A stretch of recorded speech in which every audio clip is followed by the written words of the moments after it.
Buenas tardes y bienvenidos a todos a nuestra charla virtual en el programa Ciclo de Verano, organizado por Editorial El Planeta, Museo de Neruda, Alcaldía de Punta del Este y AMEC, con la escritora Mercedes Rosende. Muchas gracias por la invitación, Selva. Por favor, es un placer. Bueno, Mercedes es docente, abogada, periodista, escritora, y tantas cosas más, Mercedes, que me dejaste realmente sin habla. Y con muchas ganas, después de leer tus cuentos, que ya había leído algunos y había escuchado hablar de ti, por otra colega que después te voy a mandar sus saludos. Y bueno, y con muchas ganas de esta charla, porque me parece que es tan rico todo lo que escribís y sobre lo que escribís, que me dejó realmente fascinada. Y esa es la que no siempre sucede, ¿no? Tengo entendido que vives en Uruguay y en Francia. Sí, vivo... son otros momentos. No. Casi todo, hasta agosto estuve viviendo en Francia y bueno, me vine para acá. Yo en realidad no era abogada, sino escribana, pero cuando lo traducen del inglés ponen licenciada en Derecho, entonces parece que fuera abogada, pero en realidad era escribana. Y sí, bien. Y muchas otras cosas más. Y como te decía, en agosto me vine para Uruguay y en unos meses me vuelvo para allá. Muy bien, fantástico. Es muy buena vida. Yo la hice, pero con Inglaterra por muchos años. Y viví allá también 10 años. Así que bueno, hay algo que también queda, ¿no? De modo que uno siente a veces lo que escribes, que tiene mucho que ver con quien ha vivido fuera del país. Y sobre todo pienso yo también, aunque ya le damos un poco vuelta a la charla, que digamos, esa firmeza tuya en usar un lenguaje que quieres montevideano y de pueblo chico, urbano, ciudad vieja, tiene mucho en común con los que nos hemos ido del país y después hemos vuelto y después nos hemos ido, y tenemos dos patrias, como me parece que es el tema, ¿verdad? Sí, es como un ancla, ¿no? El lenguaje se transforma en un ancla cuando vos viajás, y además a mí me tocó viajar mucho también por trabajo, cuando viajás y tenés otros escenarios, lo que querés es escribir sobre tu propio escenario. A mí me preguntan, ¿pero no escribís sobre viajes? No, en realidad muy poco. En realidad prefiero escribir sobre Montevideo. Y no solamente escribir sobre Montevideo, que es mi lugar, sino que además escribir en la lengua nuestra, ¿no? O sea, elijo escribir en uruguayo, no en español neutro, ni en un español con aspecto traducido. Elijo escribir en uruguayo. Entonces, ahí me parece que lo captaste muy bien. Hay una esencia geográfica e idiomática que pertenece a Uruguay. Y que se refleja realmente, aparte de todo en lo que has escrito, que me da la impresión que eso es permanente en lo tuyo, se refleja mucho en los cuentos, ¿no? Y ya que te permites licencias literarias y de lenguaje, que me encanta, la transgresión a la cual realmente haces gala, yo te voy a decir que una palabra que yo uso mucho para las novelas negras y para todo esto que es surrealista, este lenguaje y esta transgresión, que es trucu trucu. Yo le llamo las novelas o los cuentos trucu trucu.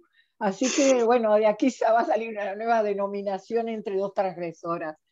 Género trucu trucu. ¿Sí? Bueno, tus dos primeras novelas fueron premiadas. Y supongo que he leído algo que han escrito sobre ti. Y bueno, dices, y yo creo también que tiene razón, como que los premios no hacen a las ventas ni hacen a las editoriales, y que aún el idioma de las editoriales, que hoy representamos un poco por Planeta, ¿no? Es un idioma difícil de entender a veces para los escritores, pero sin las cuales, bueno, no se viviría en cierto sentido. Entonces es Uno tiene como un amor y odio que se genera, una pasión y una despasión. son códigos diferentes. Uno entiende Exacto. perfectamente que una editorial es un negocio un poco distinto a otros, como siempre, como todos los negocios son distintos, pero es un negocio. Y la tarea del escritor es otra cosa. Compatibilizarlo no es tan difícil tampoco. No hay que estar en esa eterna dicotomía del mercado o el arte. Es decir, me parece que No, porque en el medio está la gente. hay que trabajar razonablemente en Exacto. equipo, ¿no? Sí, Entonces, sí. bueno, yo tengo una editorial que es Planeta, que me respalda, con los que me llevo muy bien, y bueno, y no tengo nada malo que decir, no tengo quejas tampoco. Tengo una gran editora, que es muy importante también para la seguridad del texto. Ni que Buenos hablar. Sí, sí, sí. bueno, no me puedo quejar, estoy donde quiero estar en Uruguay, Seguro. que es en Planeta, sí. Sí, sí, maravilloso, maravilloso. Sí, yo estoy de acuerdo contigo en eso. Bueno, estos dos cuentos de los que hablaba, demasiado blues, La muerte tendrá tus ojos, me encantan los títulos, son muy... Y después la trilogía, La mujer equivocada, El miserere de cocodrilo y Qué ganas de no verte nunca más, que ya de por sí ya suena, tiene un sonido, ¿no? Que fueron publicadas también en otros idiomas, el alemán tengo entendido y el inglés también. Te falta el Se está, francés, que estás viviendo en Francia. se está traduciendo al italiano, ya hay un Ah, proyecto de traducirlo al griego y estamos negociando el francés también. qué maravilla, te felicito. Muchas Realmente te gracias. deseo la mayor de las suertes desde el museo. Bueno, Estoy acaba muy de ser contenta. presentado este libro, vamos a hablar un poco de este, ¿no? Sí. La historia de mujeres feas. Ujú. Y para mí es una excelente selección de cuentos Gracias. surrealistas y que te traen las duras de realidades cotidianas. Me encantó la carátula.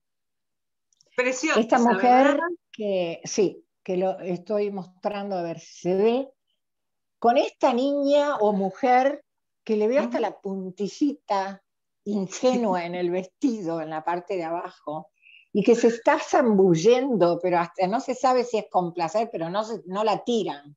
No sé, está cayendo. Vayamos cada uno a lo que piensa, ¿no? Interpretar, Con el sí. tiburón tranquilamente, que ni siquiera le abre la boca ni nada, la espera abajo. Ujú. ¿Estuviste de acuerdo en esta portada? Me imagino encantada. ¿Cómo es la historia de Mira, la portada? eso tiene que ver con lo que te decía de tener el respaldo de una buena Sí, editorial es una y de una buena gran editorial, editora exactamente. como Claudia. Fíjate que trabajamos juntas la portada, el exterior del libro igual que el interior del libro, ¿no? O sea, se trabaja con la misma responsabilidad. Y la portada, bueno, fueron idas y vueltas y correcciones, y la mujer no tiene que ser así, sino que tiene que ser asá. Y bueno, y hubo una sinergia por supuesto, con la diseñadora gráfica, con la empresa de diseño gráfico, y salió esta tapa que a mí me encanta, me parece estupenda, y que me sentía además muy orgullosa de que fuera la tapa de mi texto, ¿no? Pero ya te Sí, digo, tiene que ver con ese buen trabajo de equipo.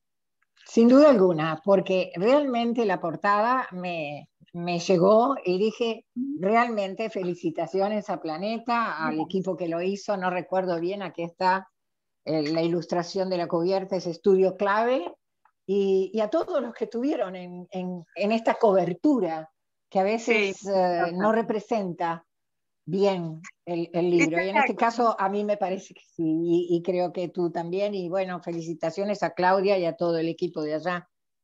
Bueno, eh, yo estuve leyendo todos los cuentos y me quedé mucho en el primero. Ujú.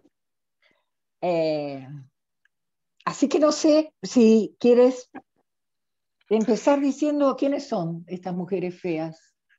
Bueno, yo tenía ganas, cuando cuando empecé un día a pensar sobre lo que yo llevaba escrito, me di cuenta que había preocupaciones o que había temas que me ocupaban desde el principio, desde que escribí la primera historia, ¿no? Me di cuenta que había en realidad temáticas que me obsesionaban, quizá. Y una de ellas era todo lo que se le exige a la mujer en la sociedad. Es decir, si bien ya estamos en el siglo XXI, nos hemos emancipado, hemos salido del hogar, salimos a trabajar, tenemos un techo prácticamente infinito, estamos incursionando en profesiones en las que nunca habíamos incursionado o en las que nunca habían incursionado las mujeres. Sin embargo, siempre tenemos una obligación, que es la de ser jóvenes y bellas. Entonces yo decía, ¿por qué las mujeres tenemos esa obligación? ¿Por qué tenemos que estar siempre aceptando esos cánones tan estrictos que que nos impone la sociedad, que nos impone el mercado? No me interesa el análisis, me interesa la situación de la mujer. La realidad, en lo que termina, ¿no? Acosada por los cuatro costados, por una apariencia estética, por mantenerse siempre joven, por mantenerse siempre bonita. ¿Por qué? Porque si somos buenas profesionales, si somos buenas amigas, lo que sea, o buenas parejas, ¿por qué tenemos que mantenernos siempre en una carrera constante que perdemos desde el momento en que nacemos? Porque desde el momento en que nacemos empezamos a envejecer. Entonces me di cuenta que ese tema me obsesionaba, ¿no? Y dije, ¿y por qué no se puede ser fea? Hay que desacralizar la palabra fea, ¿no? O sea, tenemos el derecho de ser como somos. Y después también me puse a pensar, ¿y quiénes son las mujeres feas? No son solamente las que responden a determinada apariencia. La mujer fea es la mujer que no ha triunfado, la mujer fracasada, la mujer que estéticamente no puede llegar a un lugar, la mujer que en su trabajo no está bien. En realidad me puse a pensar y me di cuenta que todas en algún momento somos mujeres feas. Entonces por eso se llama Historias de Mujeres Feas, porque son momentos en que esas mujeres son o se sienten o las ven feas. Y entre las exigencias de esta sociedad, hablas del mundo, porque hay en algunos lugares más exigencias, en otros menos exigencias, pero hay una realidad, la mujer está siempre exigida. Y creo que el lenguaje con el que te mueves para explicar eso, que tiene un poco de cinismo, que tiene mucho de crudeza, una especie de humor negro y transgresor, es una manera de pelear también esta lucha que en general llevamos las mujeres y de todos los siglos. Yo siento que nuestro siglo ha sido donde las mujeres han tenido una carga muy grande porque ha habido una emancipación y una serie de cambios enormes para toda la sociedad, en especial las mujeres. Lo digo en experiencia personal y después en las distintas asociaciones de mujeres en las que he estado toda mi vida. Pero desde tu punto de vista, esas exigencias, ¿cómo se pueden manejar? Aparte, o cómo las manejas tú en la novela, cómo las presentas. Con respecto a las exigencias, las leyes no nos sirven. Lo que tenemos que hacer es pensar, y pensar en conjunto. Y para pensar no hay nada como la literatura. Yo no quiero escribir un manifiesto porque difícilmente la mayoría de las mujeres lo leerían, ¿no? Entonces, me gusta usar las historias para que todas podamos pensar. Es decir, tenemos que pensar por qué hay un pacto por el cual nosotras tenemos que ser bellas y por qué nosotras hasta ahora lo venimos aceptando. Y creo que sin entrar como te decía, sin entrar en el panfleto, sin entrar en el manifiesto, a través de las historias hacemos muchas veces más que las leyes, hacemos muchas veces algo importantísimo que es pensarnos a nosotras mismas. Entonces, de ahí que a mí, como te decía hoy al principio, este tema me obsesiona, ¿no? El tema de la sobreexigencia a la mujer me obsesiona. Entonces, bueno, qué mejor que a través de las historias. Y como las historias son a veces crueles, son a veces duras, elegí también contarlas a través del humor, que como bien dijiste, muchas veces es humor negro, ¿no? Otras veces es una especie de cinismo, pero siempre, pero siempre con esa mirada humorística que morigera, que rebaja un poco también la situación, las situaciones tremendas. La dureza de las situaciones que tú creas, ¿no? Y que sin duda alguna es un reflejo real de situaciones que suceden o que están subliminadas de alguna manera a través de la escritura. Pero Claro, por algo este libro es traducido en diferentes idiomas. Quiere decir que estás tocando un tema universal. Y eso es lo que hacen los escritores que salen del montón y van hacia otros lugares. Por ejemplo, que seas traducida a diferentes lenguas y lenguas que van más allá de la Europa, por lo que pude entender, ¿no? No son solo las grandes capitales. Ya te está yendo más hacia los lugares donde podría ser la palabra ablación, que no es en este caso usada en ese sentido. claro. Mira, me llegó tanto ese primer cuento que dije, ablación, para mí era solamente la ablación del clítoris, no era otra, nunca la usé de otra manera. Y escuchaba que era escisión, era amputación, era mutilación o extirpación, ¿no? Claro. Entonces, esta mujer que se sube como me subía yo, en el edificio del Rex, donde tuve la suerte de tener la torre en 18 de julio y Julio Herrera, Qué belleza. y subía, maravilloso, fue una experiencia de 8, 9 Precioso. años que tuve ese apartamento y fue una locura. Y la verdad que iba subiendo por un ascensor tan exacto al que tú hablabas, y yo pensaba dos por tres, esto se va a descomponer, porque hacía esos ruidos, está tan bien descrito, aparte cómo manejas la técnica del cuento. Entonces, es realmente una joyita, ¿no? Eh, eh, Suenan, se ven las paredes grises de la mugre, del hollín, de todo ese humo que viene a través de esos ascensores y aparte la belleza que tienen, ¿no? Viajar en ellos para mí era maravilloso. Yo solía subir con unos yuppies que como por supuesto estaban apurados siempre y el sí. ascensor no respetaba los apuros de nadie y era su propio dueño, por lo cual se paraba entre dos pisos y sucedía eso que sucede en esto.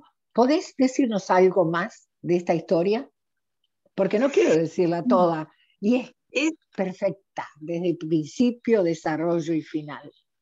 Lo es que una quieras. historia, es una historia que tiene que ver con una chica que se va de su casa, se va a la casa de su novio a vivir. En la casa del novio suben al ascensor y el ascensor queda trancado entre dos Ese pisos. tipo de ascensor, como Es lo un ascensor describe, de antiguo. puerta tijera, esos ascensores viejos, viejos, que son con dos puertas de tijera, que en realidad en Uruguay quedan muy pocos, que tienen una especie como de jaula exterior. Sí, Y uno de los grandes protagonistas es el ascensor. El ascensor es sí. prácticamente uno de los personajes. Y esto El sucede arma además. mortal, ¿no? El arma mortal también. Sí, es el arma mortal. Y lo voy a decir porque eso sucede al principio del cuento.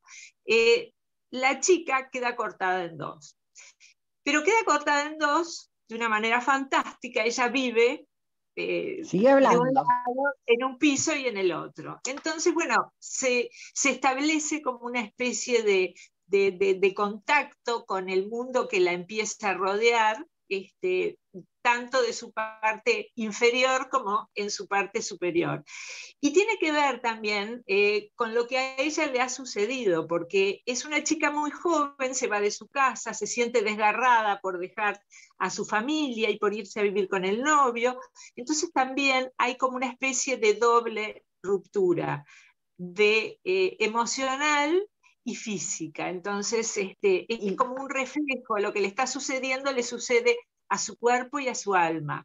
Pero es y un cuento muy a su vez divertido. en esa ida, Mercedes, ella Mm. se sienta al lado del novio y sus pensamientos con respecto a ese hombre que la está llevando y que no le llevó las valijas y que crítico y como que estoy haciendo cuando sabes bien que no es el elegido o que estás haciendo las cosas que no están del todo bien, ¿no? Con ese sexto sentido crítico es fantástico. Esa partecita está lleno de pequeñas joyitas.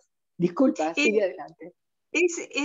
bueno, entonces lo que les decía, hay como una especie de situación espejo entre el cuerpo y el alma, pero a la vez también muy divertida, porque si bien ella es cortada a la mitad, no hay una gota de sangre, no es un cuento truculento, eh, no hay nada que pueda molestar, digamos, al lector sensible, porque simplemente ella se divide y está su parte superior y su parte inferior que interactúa de distintas maneras con los vecinos, con los médicos, en fin, con una cantidad de Y, gente. y todo lo que te hace pensar esa división de la Sí, mujer.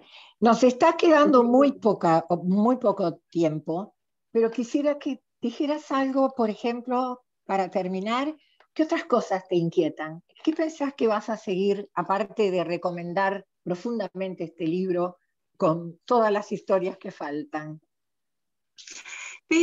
me interesa principalmente, y en el libro creo que es de lo que hablo, me interesa principalmente hablar de nosotras, de las mujeres, y hablar no solamente de circunstancias serias y terribles como decía al principio, como la permanente exigencia o sobreexigencia que tenemos de ser de determinada manera.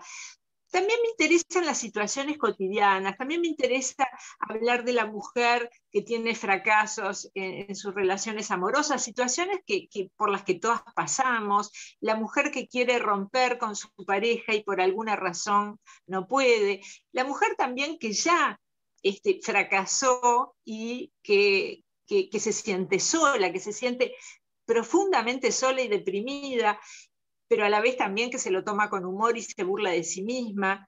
Me interesa también la relación de la mujer y el trabajo. Me interesa mucho el mundo de poder de los hombres sobre las mujeres en los trabajos. O sea, esa situación también me interesa reflejarla. También las mujeres con amigas, es decir, son Sí, historias de mujeres, principalmente son exacto, sí, historias de sí. mujeres. Y son situaciones en las que todas nos reconocemos, siempre quizá con algún toque, ¿no? Un poco loco o un poco fantástico, o con una situación que se sale de su Y curso, aparte pero con ríos o con océanos o con estas mujeres, todas nos reconocemos en estas historias. Así que bueno, yo te auguro el mayor de los éxitos, no solo con este libro, sino con todos los que van a venir. Y bueno, bueno, espero muchísimas seguir gracias. viéndote y poderte hacer alguna entrevista más o que nos veamos en el Museo Neruda. Encantadísima. Muchísimas gracias, como te dije al principio, por la invitación, Selva. Y bueno, y espero que nos volvamos a ver por el siguiente libro. ¿Cómo no? Ha sido un gran placer y un placer para Un todos gusto. los escuchas, así que y que nos ven. Así que hasta pronto, gracias a Planeta y a la alcaldía y a MEC y bueno, y al museo que nos da esta oportunidad de presentar tu libro. Chao.